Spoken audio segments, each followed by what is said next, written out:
But today we do have a special show for you. Dante Marchitelli going to join us here shortly to talk about the Orlando Magic schedule. Also, Paolo Banchero thinks that this young Orlando Magic team could be a top 3, top 4 seed within the Eastern Conference. Going to be tough. We've seen a lot of teams now in the Eastern Conference bolster their roster. That includes Philly, and the Boston Celtics are still the reigning defending NBA champions. You also have the New York Knicks with the addition of Mikal Bridges. They are now the Villanova Knicks. It's going to be a tough thing to see, but Dante Marchitelli is going to break it all down for us. Before we do get to him, want to talk about this. Anthony Edwards, gold medal winner. Anthony Edwards had some interesting comments to say when it comes to the era of yesteryear, the Michael Jordan era, and says that there are guys that were in the Michael Jordan era that weren't skilled players. Let me read the comment for you. He said, I didn't watch it back in the day, so I can't speak on it, but they say it was tougher back then than it is now. But I don't think anybody had skill back then. Jordan was the only one that had skill. So that's when they saw Kobe, they were like, oh my God. But now everybody has skill. Isaiah Thomas, Zeke, the Detroit Pistons Hall of Famer, as well as NBA champion, responded to that, and he says that the only skill that was emphasized more is the three-point shot, which has now created this illusion that the athlete and skills have magically evolved into other athletic species. This is interesting, and we talked a little bit about it, if you remember, when we had the show on the radio side on Saturdays here on 1010XL and 92.5 FM, where Gilbert Arenas was talking about generational talents. And he said that guys like, I believe, Nikola Jokic is not a generational talent. And it was interesting to me because I said, here's a guy that you have, which you're saying you can now run your offense completely from the inside out because you have a center that thinks like a point guard. The NBA of yesteryear, yeah, you could run your offense inside out, and that was the game that was played, but those centers were more back to the basket, defensive-minded, and maybe had 2 or 3 moves that they committed to memory. However, that was a skill, and you also had to be skillful on both sides of the basketball. You needed to know when and where to rotate on the defensive side. You also needed to have a few moves put to memory if you were going to stay on the floor for a long period of time. There were a couple centers that were out there that, yeah, you were using them for foul shaving when you had players such as Shaquille O'Neal, Hakeem Olajuwon, Patrick Ewing even. But to say that they have no skill, this is my argument to the whole thing. You heard me just talk about Nikola Jokic. I think he learned the game by watching guys such as Hakeem Olajuwon, Arvydas Sabonis, Vlade Divac. Those guys had the minds and thought, and some of them even moved like point guards. Not Shaquille O'Neal. They weren't a dominant force in the league, although Hakeem was. But Nikola Jokic just turned it up just a little bit more and has shown glimpses of what Hakeem used to do in the 90s when he used to give opposing centers problems. Vlade Divac, when he was at the height of his powers, whether that be in LA or even Sacramento when he was with the Kings later in his career, he showed what he was able to do on the offensive end of the floor, being a center and able to do drop-off passes, set screens, make quick touch passes to teammates such as Chris Webber, Mike Bibby, Peja Stojakovic. I think that was a skill set that you needed to have in the NBA. Look at guys like Steph Curry. Steph Curry had to learn from his father, who a lot of people said during his draft, when they looked at his scouting report, thought he was just going to be simply just as his father, which his father was a great shooter during his time. However, he turned it up a notch, where the three-point shot used to be for specialists, such as Reggie Miller, such as Ray Allen. He was able to turn it up to where it wasn't set shots. It wasn't just taking maybe 7 to 8 threes a contest and knocking down 5. He's now putting up 12, 13, sometimes even 14 three-pointers per game. But I would also like to argue that Ray Allen and Reggie Miller couldn't simply just be three-point assassins. That's what we know them best for. But that's not the only thing that they could be. Watch Ray Allen Milwaukee Bucks tape when you get the opportunity. Watch Ray Allen Seattle Supersonics tape when you get the opportunity. This guy wasn't simply just a three-point sniper. That was what he may have done the best, but this guy was athletic. He would dunk it on anybody if you were coming through the lane. He was also a willing passer. When you talk even about guys like LeBron James, who you may say in this era is probably one of the more skillful guys that you've ever seen in the league, we've also seen guys such as Grant Hill, who many say if he didn't suffer his injury problems was probably LeBron before LeBron. We've also seen guys like Lamar Odom. We've also seen other point forwards such as Penny Hardaway, where Magic Johnson, who's the godfather really of the bigger guard being 6'7" and above, could be able to play that position or be that point forward. Magic Johnson birthed those guys because they saw that it was possible. So here's where I disagree with Anthony Edwards.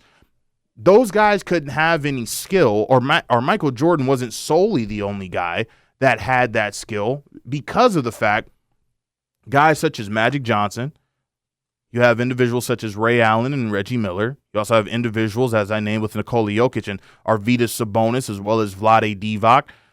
You had individuals who birthed this new era of talent in which we have. I disagree with Isaiah Thomas from the standpoint of the three-point shot is really the only thing that's changed between the NBA of yesteryear and now today. And I believe he put out some more tweets where he says, hey, listen, the three-point shot and rule changes have helped tremendously to this new era where there's no hand checking.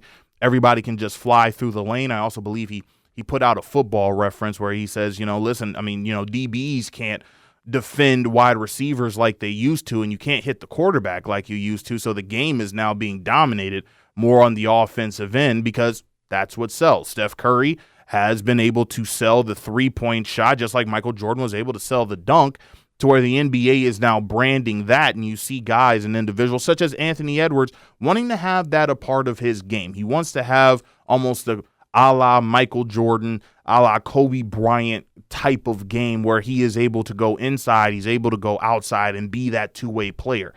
He wouldn't be able to be that without watching those guys from the past. Look at a guy like Dirk Nowitzki.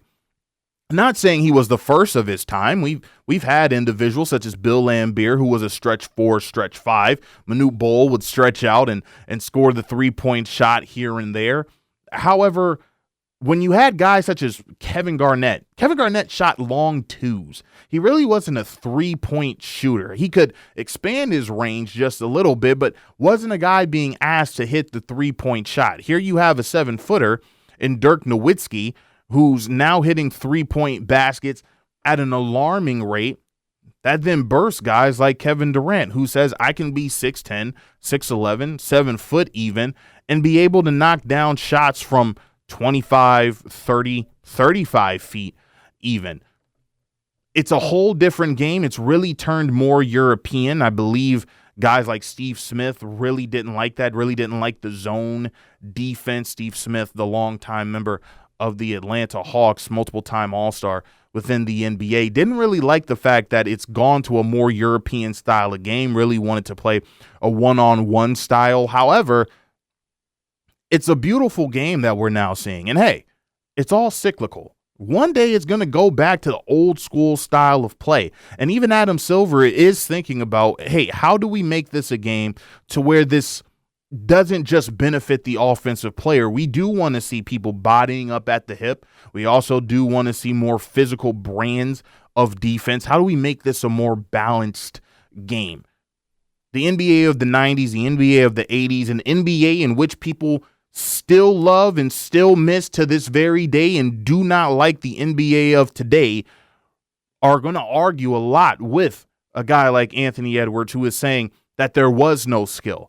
There were many skilled players, many of Hall of Famers that came out of the 80s as well as the 90s who had to be skilled in multiple facets of the game before they could even talk about being an NBA Hall of Famer. I do believe that if you stand at a shooting gun and you spend about an hour, hour and a half, 2 hours at that shooting gun, you could make maybe somewhere upwards of $10-15 million if you can be that specialist standout shooter, because there aren't a lot of guys in the NBA that are asked to do much but shoot at least 35, 37, 39% from downtown. The skill of the NBA player really has evolved in terms of you're able to do so much more now than what you were able to do in the past. If you were a guy that was 7 foot, you were normally going to be playing in the post. But look at guys like Nikola Jokic.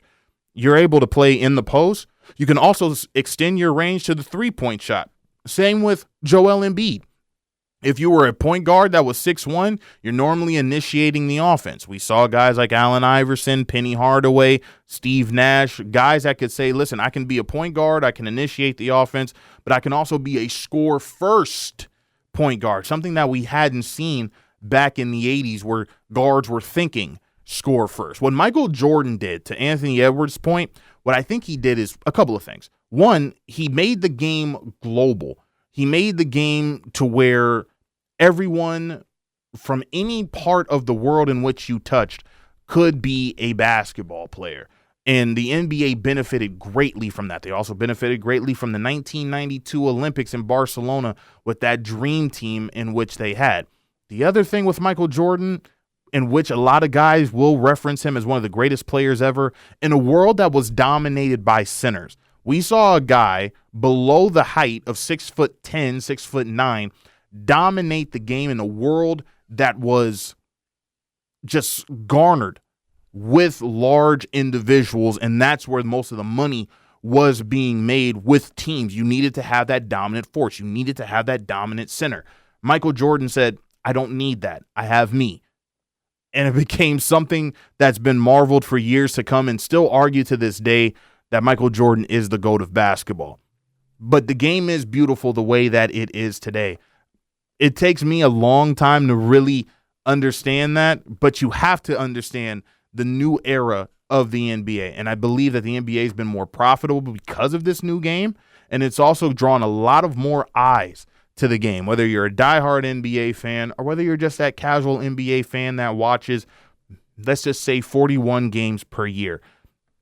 It's turned into a fun game, but I can also understand why people would miss yesteryear's game rather than just watching today's game. Again, my thoughts, I would love to hear yours, whether that be in the comments section or even elsewhere here on 1010XL and 92.5 FM. But when we come back, let's talk about a young team that's setting the league on fire. That's the Orlando Magic. Their schedule came out last week, and we talk about it with Dante Marchitelli next, right here on Open Gym. Welcome back to Open Gym. It's the basketball show for the basketball fan, but we're also Jacksonville's insiders to what's going on with the Orlando Magic, and their schedule came out last week. Paolo Banchero's been doing a couple interviews. We've also seen him in his workout videos, and he looks really good coming into yet another year in the NBA. We've heard guys like Jeff Weltman, Anthony Parker during their press conferences during the summer saying that they believe in the young guys in which they have and believe that they're going to take the next step, each and every single one of them. And we have the perfect person to break all of it down for us. You know, I have a story with every single one of our guests that we have. This guy in particular was our first guest ever on Open Gym. When I tried to make this a podcast, I think back in 2019, I messaged him on Twitter. Didn't think he was going to respond, but he responded in 30 minutes. We end up doing a great recording, and we've had a relationship that's now spanning to this day. And I told him just this week that it's bigger than basketball, our relationship, and I've been grateful for him ever since. And that is Dante Marchitelli. He's the host as well as the sideline reporter for Bally Sports Florida and your Orlando Magic. You can follow him on X or Twitter, whatever you're calling it these days, at Dante Magic. So Dante, first off, thank you for joining us once again. And secondly, how are you and how's been the off season for you? Man, that's been one heck of an introduction, my friend. I really appreciate that. Well, thank you very much. That means a lot. And yeah, I've thoroughly enjoyed our friendship over the last couple of years, right, and seeing how much you've grown, how much you've done here the last few years. And we appreciate you talking Magic basketball up there in Jacksonville. We know it's football country, and everybody's ramped up about the Jags, and they should be. Jags hopefully are going to have a fantastic season here this year. Big Trevor Lawrence fan down here in Central Florida as well. But, we're 6 weeks away from our first Magic preseason game, which is pretty exciting too. But off-season is great. You know, the NBA, RJ, has done a phenomenal job, haven't they, of kind of keeping people talking about the NBA all throughout the summer. Yes. I mean, it's amazing, right? The finals end in the middle of June, and a couple of weeks later you got the draft, and then a couple of weeks after that you're doing summer league, and we got lucky this year with the Olympics, and you get to watch all your favorite players, every sport really, all throughout the summer. Now guys are playing in pro-ams, and then next thing you know, they'll be back and starting training camp. So the schedule release gives you an extra boost. So all these things kind of keep the NBA relevant throughout the entire summer. Speaking of keeping the NBA relevant, wanted to do a little bit of a fun exercise with you here before we dig deep into the schedule. Another news and notes surrounding the Orlando Magic. You know, NBA TV has been doing this showcase of like some of the greatest games of all time. And I think by the time I put this date out to you, you'll know exactly what happened on this date. March 10th, 2004. Do you know what happened with the Orlando Magic? March 10th, 2004. So that would have been the last year with Tracy McGrady. I'm going to guess the 62-point game the for T-Mac? 62-point game. I just watched it a couple of days ago, and man, was that guy just a spectacular show to watch. And it just seemed like he wasn't human for a stretch there in that first half where, you know, he's telling Deshaun Stevenson and Juwan Howard, just give me the ball. This is the spot I'm going to get it in. And nobody on the Washington Wizards team could stop him or do anything about it. So I just wanted to know from you, do you remember that day in terms of like where you were in terms of watching it and just seeing the delight that was Tracy McGrady in an Orlando Magic uniform? No, I had the joy and privilege of covering T-Mac all 4 years here in Central Florida, and I was a radio sideline reporter when that happened. So sitting there courtside and watching him erupt for basket after basket. I also was a radio producer for a number of years as well, but for that particular game, happened to be in arena, and Magic fans may not remember, Magic won that year. The Magic won opening night. They won in New York, a miracle comeback victory, and then lost 19 in a row. 19 in a row that year, and unfortunately it cost Doc Rivers his job, and he would go on to Boston and do just fine after that. But so that was kind of a lost season, a team that won 21 or 22 games. So that team at that point, March 10th, you're kind of playing out the string and just trying to get to the end of the year, and he just had one of those special nights. I just remember the thing with T-Mac, as you know, RJ, just you never knew night to night what you were going to get. You could have a show off the backboard to himself. He could dunk over people. He could have it going from beyond the arc. But that night that he hit 62 points, the first thing that he'll tell you, and we did a podcast with him a couple of months ago, the first thing that he'll tell you, and it bothers him to this day, he missed 9 free throws. He said, I should have had 70 points. I should have had 70 points. And he started, he didn't feel good going to the arena. Wow. There was nothing special about that day. He did admit he did have a little something extra in the tank always for Washington for whatever reason. Okay. But it was nothing special about that day or that game. And I think he had, maybe 22, 23 at halftime. Yeah. But just exploded in the second half. That is a Magic all-timer, that performance from T-Mac.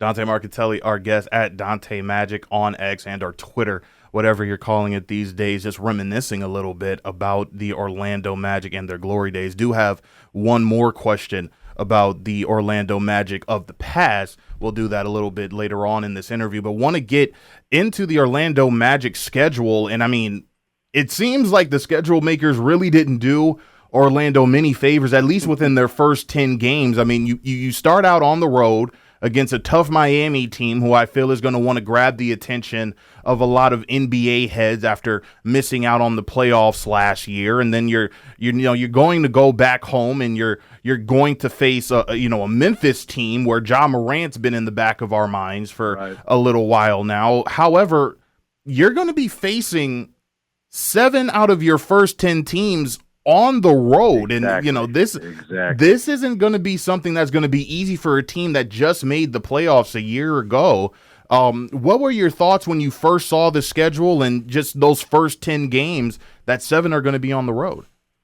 Well, the schedule makers haven't done us any favors since I've been here, and you know what? Probably every team feels that same way. I remember Stan Van Gundy always complaining when the schedule came out, and it just and those were when those teams were competing for an NBA championship, and but when the team has struggled the last 10 years or so, you understand that okay, probably we're going to get a brutal schedule at times, but it was rough last year, and it's certainly not any better this year. How about the Dallas OKC back-to-back? How about that? You're talking about two of, if not the two best teams in the Western Conference on a back-to-back. Not extremely close to one another either. So anyway, that's going to be a difficult back-to-back, and then you got Memphis in your building. That's you go to Memphis with the Ja Morant, like you said, and those home games aren't easy. You go to Cleveland, right? You want revenge for what happened last year, so it's certainly not easy. But then I always go back to Larry Bird when he coached the Indiana Pacers. Someone asked him about the schedule, and he goes, I see 41 home and I see 41 away. Right. So there is a little bit of that. Hey, listen, to get where you want to get, you got to beat the best teams. You're not going to have easy stretches. You look at December, you kind of get to that stretch, and after December, that first week in December, you're home the rest of the month. Right. You're home for the holiday. You have a pretty good schedule once you get through February. Right. Certainly leading up to the All-Star break. So there are breaks. You have 2 6-game homestands, right, which is going to be huge for this team. So I think, a little road heavy to start, but I think they liked last year having all those home games as they made that playoff push. That's kind of one of the big reasons they got 5th in the Eastern Conference. And listen, here's the other thing too, RJ. Like, you're not going to sneak up on anybody anymore. Right? No. They might have gone out on the road and maybe everybody didn't take them serious. Still had to win those games. Right. They still had to play well. But I think everyone very much knows about the Orlando Magic, and especially Paolo. Paolo's been vocal here the last couple of weeks saying we expect more. We expect to be a top 4 seed. We expect to have a championship in a couple of years. And I love that. I absolutely love that bravado from Paolo, because if you're not thinking along those lines, then what are we doing? You should be wanting to win a championship. You should be talking about it. And I love that he's doing that. So I don't think they'll catch anyone off guard, but I think they're good enough to still be a top 4 seed, like Paolo says. Now, speaking of like those homestands, I mean, you're going to have one long one beginning on December 4th. Now, it's not going to be easy. You're facing the Phoenix Suns at that time, but you're also going to have a stretch in February where you're going to have, out of 10 games during that stretch, 9 of which are going to be at home, which you talked about. They had that last year where they had a long stretch of home games. And I understand in the NBA, a lot of championships and a lot of games are won by teams who have championship aspirations. A lot of those games are going to be won on the road. But how important is it going to be for a team like this to make sure that they capitalize on their home games to try to be that top 3, top 4 seed that Paolo Banchero was talking about just a few days ago?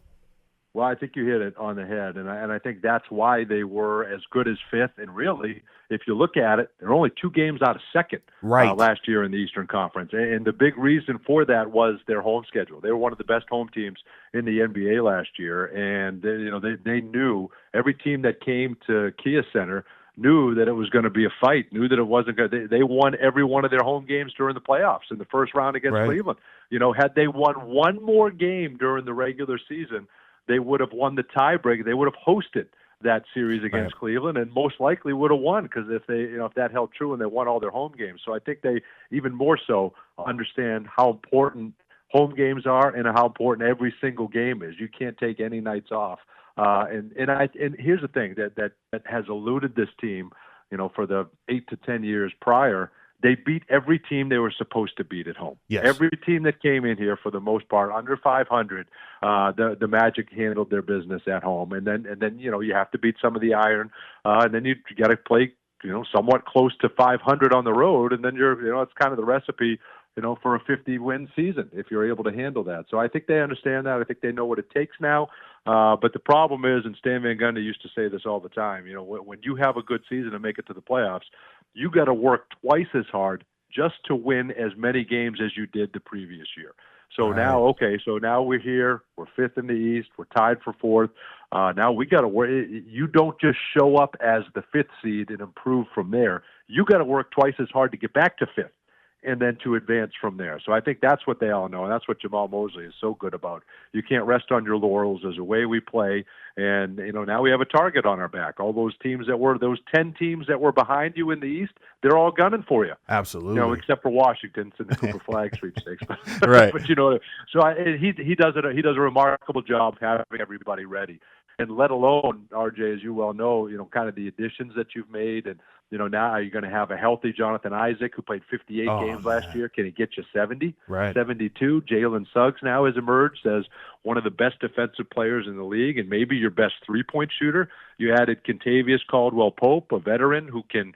Who's every bit as defensive-oriented as Suggs, and probably your best three-point shooter, yes, percentage-wise from beyond the arc. So I don't know who scores on this backcourt. I think that's huge. Can Wendell Carter Jr. stay healthy the entire year? So you mix all that in.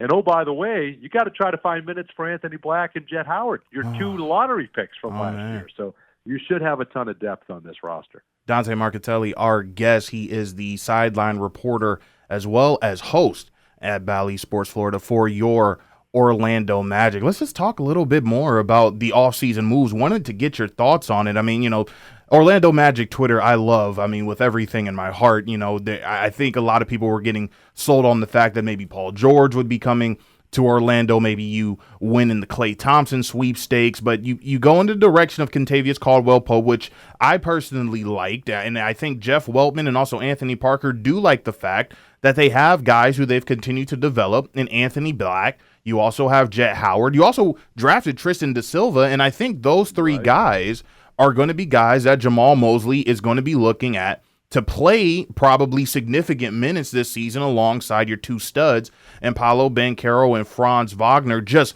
what did you think about the offseason in terms of these are who were the names that people thought or hoped or wished that we were going to get?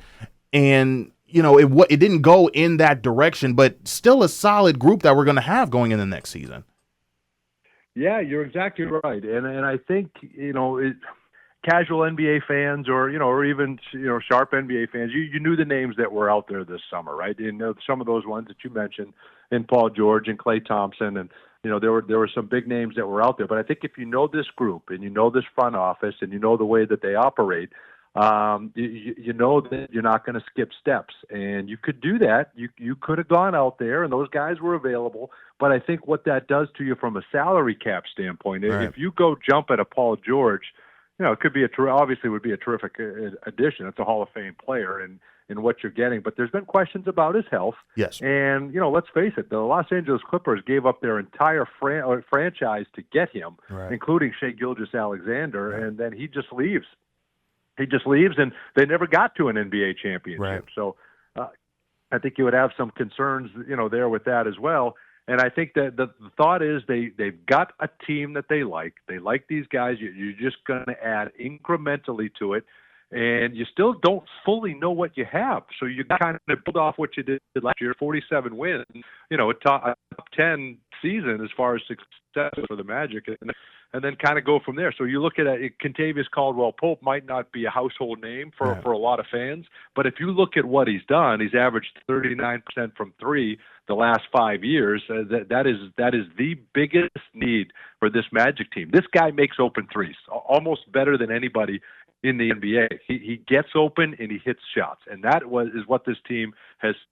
He's won 2 NBA championships here in the last 5 years as well, with the Lakers in the bubble and Denver a couple of years ago. He's 31 years old. He's in the prime of his career and a veteran. So you love what they did there. You brought everybody back, RJ, which to me, I love it. I knew that they were going to try to do that, but in today's NBA, it's just hard to do that. You think somebody would have left and taken a huge contract somewhere. Everybody wants to finish what they started. Right. Goga Batadze and Caleb Houston. These are guys that started 20, 30 games last year. It's going to be hard for them to get on the floor. Right. And you bring them back, right? And you bring Mo Wagner back, which was huge, and him and Franz with their run with Germany. So I think the way this team fits, you didn't make drastic changes. You're bringing everybody back to build on what you did last year. Now, if you can continue to stay healthy, and then even if you're not, you've got so much depth, and you've got guys waiting in wings. You've got Jet Howard, Anthony Black and Tristan Da Silva that are going to be chomping at the bit. We miss Markelle. Yes. Absolutely loved Markelle Fultz and everything Right. that he did here, and wish him nothing but the best. Still kind of surprised that he hasn't signed anywhere, but I don't doubt that that'll happen soon, and wish him nothing but the best. Just a quality human being and a great player.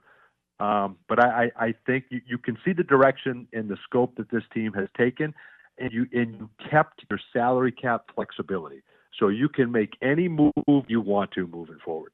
Now, when we talk about this team, we always talk about the growth of the youth and Paolo Banchero, Franz Wagner. You now also have the young guys in which we've talked about here, and Tristan Da Silva, Anthony Black, Jet Howard, Cole Anthony even, and others that are on this roster. But I really feel like some of us who are Orlando Magic fans and those who are just NBA heads, we may forget the fact that we are also watching Jamal Mosley grow in front of our very eyes as a head coach. Yep. And I remember you talking about when we had our show on terrestrial radio just about the fact that these guys don't want to let Jamal Mosley down. Talk about the growth that you've seen from Jamal Mosley since he got the job, now a playoff coach just a year removed, and it seems like things are only swinging up for him in terms of the direction of his stock. Well, you know what I love about him? Here we are in the playoffs last year, right? And you got big moments. You're on the road. You got to draw up a play to go get a winning basket, against the Cavaliers, and he's not rattled. The guy is completely composed. He knows exactly what he needs his team to do, what they have to do to execute. And they did it, and they got right to the basket. And Evan Mobley made the block of his life, one of the biggest blocks in Cavs history, aside from the block. Right. From LeBron James. That was one of their biggest blocks, and it took that kind of a play because the execution was flawless and got right to the rim. But I think about the play he drew up right before that was the same thing, and we got a basket. Franz scored. So just his composure in the big moments, which I would think in any sport for a young team when it's all come down to this, and technically your entire season has come down to this, and your coach is unflappable. He's there, he's not rattled, and he knows exactly what you have to do to come through. I think that's got to speak volumes for the players looking at their leader, and he's able to deliver. And listen, everybody on this team bought into what Jamal Mosley was preaching and what he was asking of them. And what did it lead to? 47 wins, fifth in the East, tied for fourth, could have been fourth in the East. And most of those guys got big paydays this summer. So I think if I'm on this team and I'm sitting back looking at it, saying, boy, Jeff Weltman, Anthony Parker did a phenomenal job assembling this team. But okay, that now the pieces are here. The guy that's got to make it work and got to make them all fit is Jamal Mosley, and he's done that, and he got recognition for Coach of the Year as well. He should. We think he is the Coach of the Year after last year, but guys believe in him, and you know how valuable right now in any sport. You know how valuable that is. He's got a group of guys that absolutely will run through a wall for him, and they've been successful. Jamal will be the first one to say, "I don't care how much you like me. I want to win." Absolutely. It's important to be liked. It's important to win, keep everybody's jobs and move on, and he's done that. So I'm so happy for him. There isn't a more humble coach out there. I promise you that. Just a phenomenal human being, and he deserves this success. Final couple of moments with Dante Marchitelli. He's our guest. You hear him on Bally Sports Florida during the Orlando Magic regular season. Also a regular here on 1010XL. Hear him on shows such as Hacker After Dark as well as Open Gym. I got to talk about the face of the franchise, and Paolo Banchero did an interview not too long ago talking about where does he see himself in the next few years, and he's saying that he wants to be an NBA champion, he wants to be an MVP, one of the faces of the league, but it also feels like he wants to do all of that as a member of the Orlando Magic. Just how much of a breath of fresh air has Paolo Banchero been for this Orlando Magic organization, in your opinion? Oh, he's been exactly that. I mean, let's go back to draft night, right? I mean, it could have been Jabari Smith, fine player, great player. Could have been Chet Holmgren, great player, fine player. But what this organization needed was Paolo. They needed a guy that you can get the basketball to. He had a couple of 40-point performances in the playoffs last year. I mean, he was just outstanding how everything slowed down for him. I mean, it took superhuman performances from Donovan Mitchell to eliminate the Magic last year. That's quite frankly what it came down to, because Paolo was that good. And I think what happened last year is exactly what Magic fans needed. That guy, Paolo Banchero, got a taste. He got a taste of greatness. What it takes to be an NBA great, what it takes to be successful in the playoffs, and all that guy wants is more. You know, he's just salivating to get back to the playoffs, to win a first-round series, and to go as far as he can go, and eventually compete for a championship, which will start happening here in September. So I think mission accomplished. You got there, you got a taste of it. Now you're fired up, and now you want to get back. The organization added to the team, but kept the core together, which is huge. So you can kind of continue to grow. That guy is wired to be great since he got here, with his poise. With how composed he is, with his confidence, with his work ethic, everything that you need a superstar player to be, he possesses. And I think I think that's the biggest thing for an Orlando Magic fan is this guy will not. He won't settle. He won't settle for anything other than greatness. So I think that's huge, and I can't wait to see what he's added to his game here going into this year. Remember, he started slow last year. He kind of was struggling, Rookie of the Year, and then he was struggling to find his footing. Teams are guarding him differently, and not everybody on this team shot it well, so he didn't have a ton of help and relief and getting the ball out of his hands. I think that's all going to change this year. Guys will shoot it much better. A lot more guys will be open, and I think he's ready to take that next step. He was an all-star last year. That's huge. So this is the guy. You look at the greats that have come through these doors, and Shaq and Penny and Dwight and T-Mac, and I think this is going to be the next one. Absolutely, and it feels like you can't talk about Paolo Banchero without talking about his running mate in Franz Wagner. I thought it was a little bit unfair how Orlando Magic fans were treating Franz Wagner. I understand he didn't have the greatest of Game 7s, but the Orlando Magic definitely believe in this guy as the perfect co-star with Paolo Banchero. They give him that extension. Just talk to me about your feelings on his extension and what you expect to see from Franz coming in the next year. Well, no one's more upset about their Game 7 performance than Franz. That should tell you all you need to know. It's not like, okay, hey, it's just another one of those things, and we'll get him next year. That has bothered this guy since that game ended, and that has driven him, and it drove him to fourth place in the Olympics, right? Germany has never finished better than seventh in the Olympics in their country's history, and they get to fourth. They had a chance to compete for a bronze medal. They've never come close to medaling, and that happened. So, but you went in, against a juggernaut in Jokic in Serbia. So that has propelled him. That has driven him. The contract talk, it's amazing to me because a lot of fans talk about that money like they're paying it personally.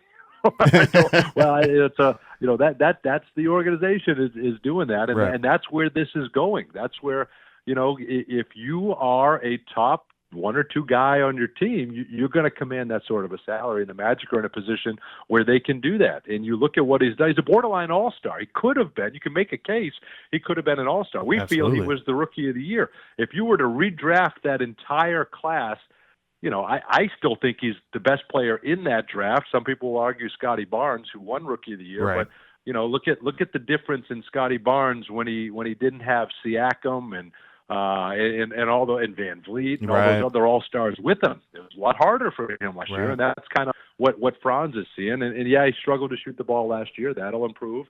And he struggled on the road in the playoffs, but he had unbelievable home performances, and they don't win 47 games without Franz Wagner. So to me, they're 1A and 1B, him and Paolo Banchero. Some nights Paolo will be off, and Franz is the guy that takes over and is going to win you basketball games. But he is a huge piece of this thing moving forward. And to me, he's every bit as important as Paolo to this thing moving forward. And I think, getting that done, getting him peace of mind, security, moving forward, knowing he's going to be a part of this thing, just like Paolo, to me is huge.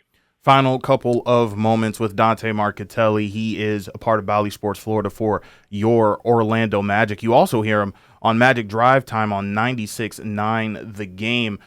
You spoke about it a little bit earlier in the interview. Paolo Banchero talking about this team could be a top 4, top 3 seed within the Eastern Conference. And I understand the East has gotten a lot better. You have Mikal Bridges now down there with the New York Wildcats. I mean, the Knicks. You also have, Paul George now going to Philadelphia, and that's a threesome right there with Joel Embiid, Tyrese Maxey, and as well as Paul George. I understand they've had their injuries throughout the years, but that's going to be a team to be reckoned with. Milwaukee's still going to be in the mix. But it really does feel like this team here, making the additions that they've made and believing in their young talent. I mean, they finished 5th last year. Who's to say that they can't be a top 4, a top 3 seed by the time we get to the playoffs? Absolutely. Absolutely, RJ. And I think that's the reason this team is in every game is because of the way they defend. They were a top 3 defense last year. No one allowed fewer points per game last year than the Magic. So that it all starts and stops there. And the biggest addition you made was Kentavious Caldwell-Pope, who's highly regarded as one of the best defensive, if not the best defensive 2 guards in the NBA. So you improve that even more. And if you can get Jonathan, who knows if Jonathan Isaac doesn't end up starting some games here down the stretch. If you go small ball or whatever, you have that flexibility. So you're going to be one of the best defensive teams, and because of that, you're in every game.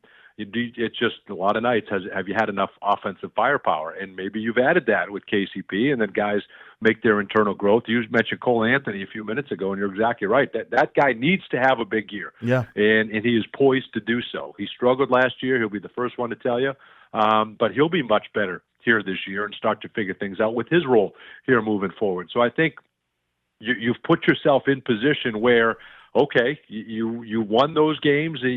Nobody's gonna give you anything this year, so you have to be prepared for that. You've got a difficult schedule to start. You have to weather the storm early on. You never dipped below 500 last year, which I thought was huge psychologically for this team. And can you get a huge start to the season? Can you come out of the gate strong and then take advantage of all of those 6-game homestands and put together big runs? So I think you had a 9-game winning streak last year. Can you rattle off 1 or 2 of those? I think that puts you in big position. And then who knows? We saw, you assume because you collect all of this talent that it's going to work. We don't know what New York's going to look like. I think they're going to be phenomenal. Don't get me wrong. I don't know if there's a bigger Jalen Brunson fan in the world than me with what that guy's able to do and how he's been overlooked by everybody, and now he's able to perform like he has. And then you add Mikal Bridges to that. I just don't know if they never seem to stay healthy, as a unit. So you have to question that. And what does Milwaukee look like, honestly? Moving forward, you still haven't added a ton, and now you're all just a year older, right? So are they going to be up there as well? Boston, the defending champs, but teams that win don't always have that same burning, driving hunger that they have the next year. So listen, those are all the best teams in the NBA, certainly in the Eastern Conference: Boston, Philly, Milwaukee, New York. They're all going to be right there. But who's to say the Magic aren't in that conversation as well? And I think the way they defend, they will be. You just got to, just always with this team, is going to come down to knocking down enough shots. Absolutely. That is Dante Marchitelli. He is the host of Magic Drive Time on 96.9 The Game. You also hear him on Bally Sports Florida during the Orlando Magic season. Also here on 1010XL during the Orlando Magic season with Open Gym as well as Hacker After Dark. Dante, thank you so much. I am so excited for this season, and hopefully we hear a lot more of the Orlando Magic song this season. That's right. Play the song. Start it now. That was a lot of fun last year getting to do that, and hopefully that will continue and fans will continue to embrace that. That was funny. You had soccer teams over in England playing that song when they won games. I mean, that's how viral that thing went. Always great to talk to you, and can't wait to get started here in about 6 weeks. Talk to you soon. Absolutely. Thank you to Dante Marchitelli, our guest, talking about the Orlando Magic. This is going to be a team. It's going to be interesting. Whether or not they're going to be a top 4, top 3 seed, where does Paolo Banchero go next? We saw what he did in year 2 and just the great play that he had against the Cleveland Cavaliers. Unfortunately, the Magic would lose in 7 games, but this is going to be a team that's going to be an absolute force within the Eastern Conference, almost kind of a la OKC, wouldn't you think?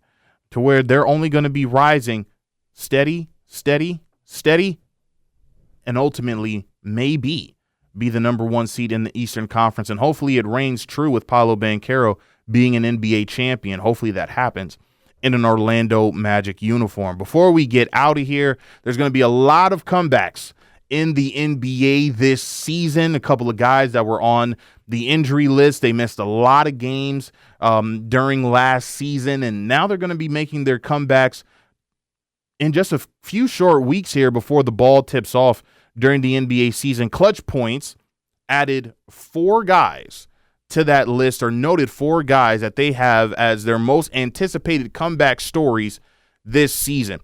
Lonzo Ball, his brother LaMelo Ball, Ja Morant, and Ben Simmons. I'll rank them in terms of 4 through 1, and then I'll give you why I think they have such anticipated comebacks. Number 4 is, of course, going to be Ben Simmons. It really feels like he's stealing money from the NBA at this point, but he's in the final year of, I believe, a $177 million contract that he had taken from the Philadelphia 76ers before being traded to Brooklyn.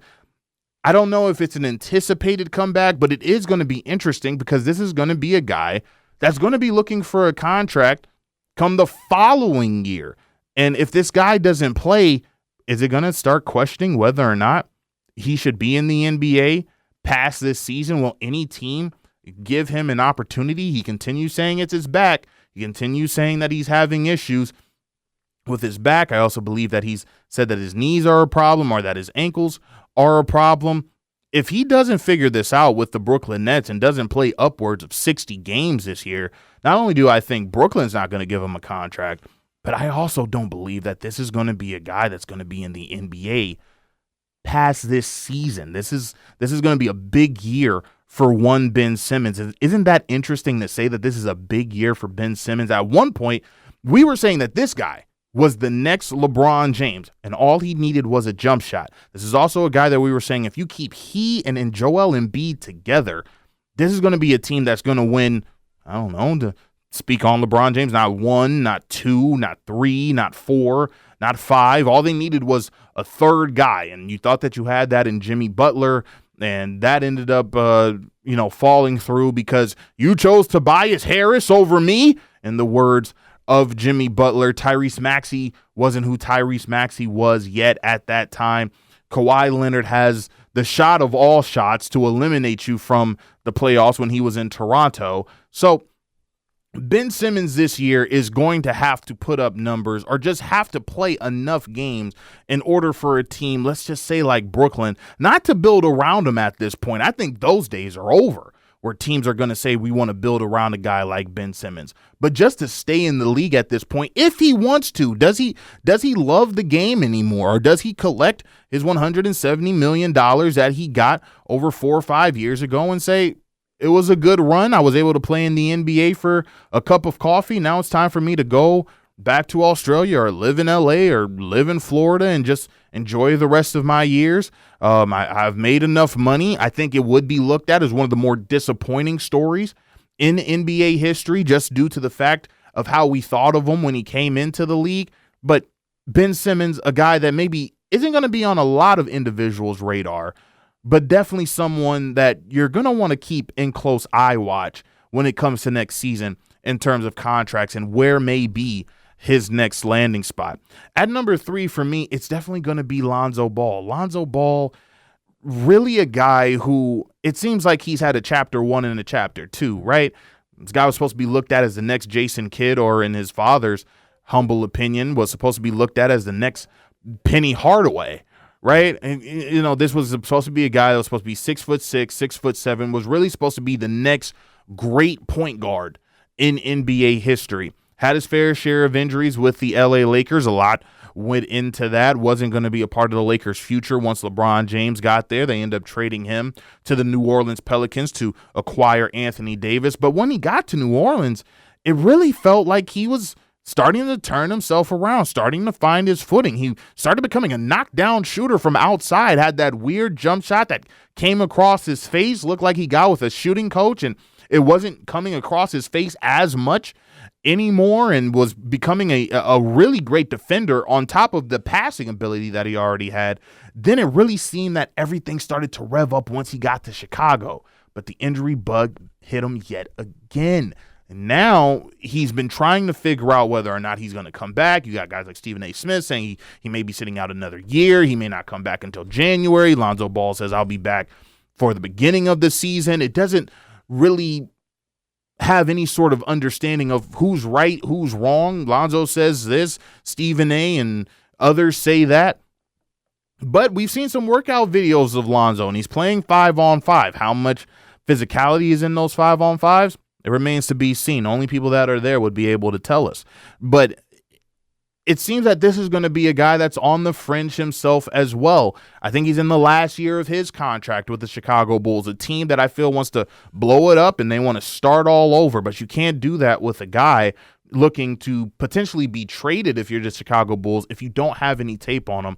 And he also has his fair deal of injury history. If he's able to turn this around, however, and have a great year himself, I do think that this guy could be a point guard on a contending team. This guy has a knack and an IQ that we haven't seen in a very long time when it comes to the point guard position. He moves the ball very well. He has an IQ that's there. You can see it. You don't have to question it. The question is now, can he stay healthy for hopefully a full season? Understanding that Chicago Bulls may not be looking at the NBA playoffs this year, but if he can have a solid season, in a season that he had when the Chicago Bulls were looked at as one of the top 4 teams in the East once upon a time, when they had DeMar DeRozan, Zach LaVine, Vucevic, as well as Lonzo Ball being your point guard, and you had Alex Caruso coming off of the bench, this may be a guy that come next season, following this one, there may be a couple of contending teams that say we may need an off-the-bench point guard,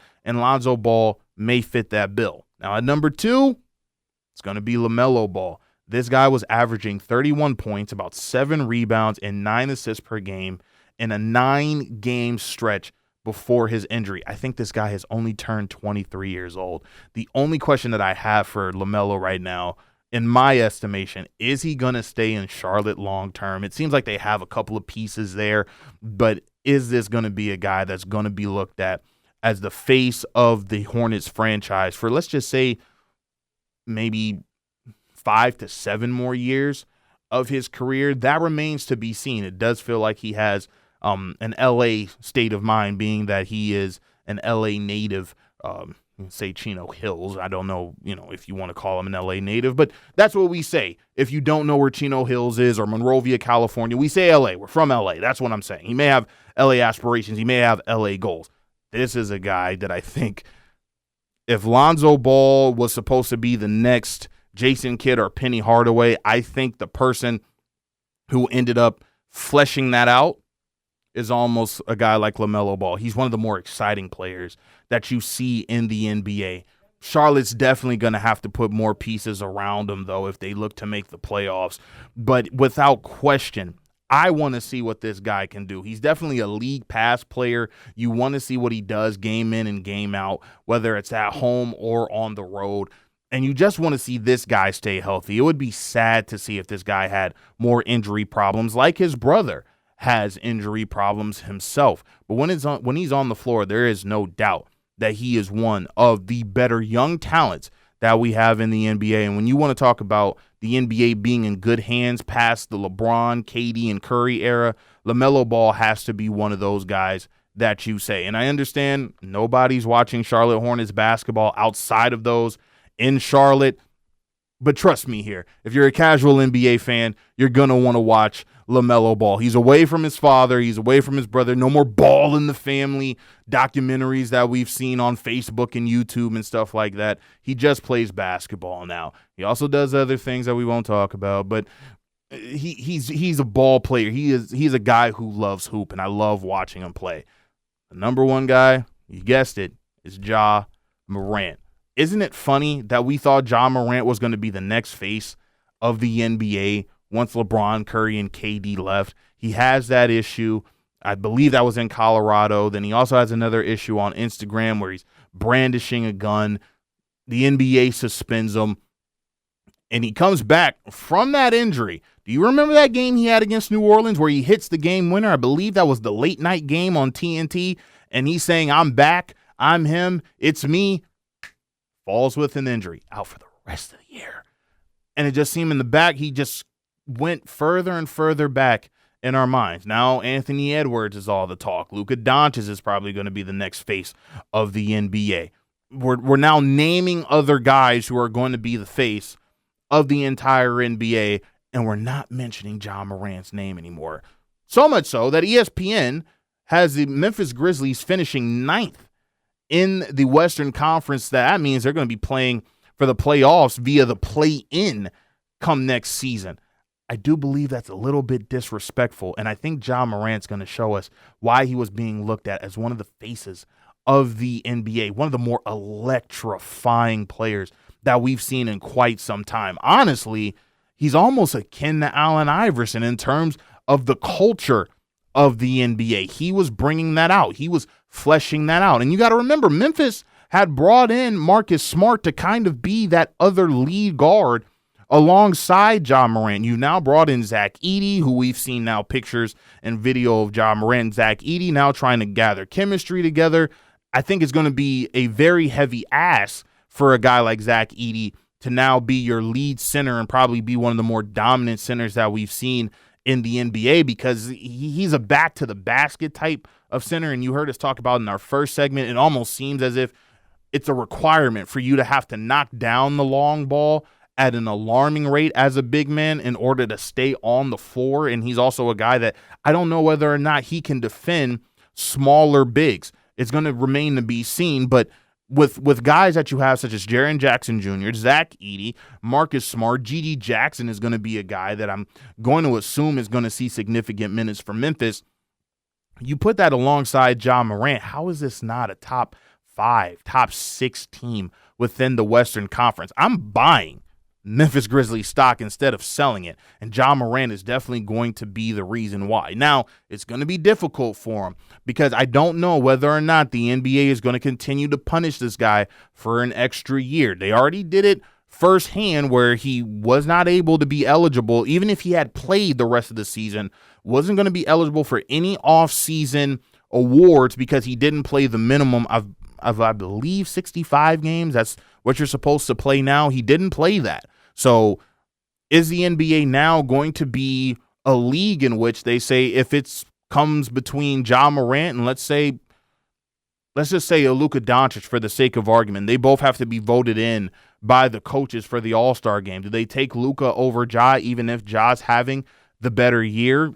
We talked about it in our last video where we believe Ja Morant may be a guy that gets into the Olympic team here in Los Angeles in 2028. Do they want him a part of that? You know, the NBA has a lot to do with who's on Team USA and who's not on Team USA. Hopefully his image is cleaned up by that time, and I believe Ja Morant's going to be able to do it. I think he understands his focus just has to be on basketball, but the utter disrespect that maybe we're putting on him, and maybe it is unfair just due to the fact that we haven't seen him, now you can say in over a year, because he didn't play enough games, and especially after he got in trouble just a couple of summers ago. This is going to be a guy who is going to lead a team in Memphis where if they are good, watch out the rest of the NBA, not just the Western Conference, but also out east. Not saying that they're going to win a championship, but the most anticipated comeback in the NBA come this season, without question, is going to be that of Ja Morant. And that's going to do it for us here on Open Gym. RJ Saunders here with you. John O'Leary, thank you once again from behind the mic. We're going to do this again next week. We're going to talk more NBA stories. You understand we got to talk about the Los Angeles Lakers. Their schedule also came out last week. What's going to happen with the LA Lakers? Are trades going to be made? How are LeBron James and Anthony Davis looking at this season? New head coach and JJ Redick. How does this all work out? How does this all pan out for the purple and gold? We'll find out next week. So for everyone here at 1010XL and 92.5, I'm RJ Saunders. This has been the Open Gym.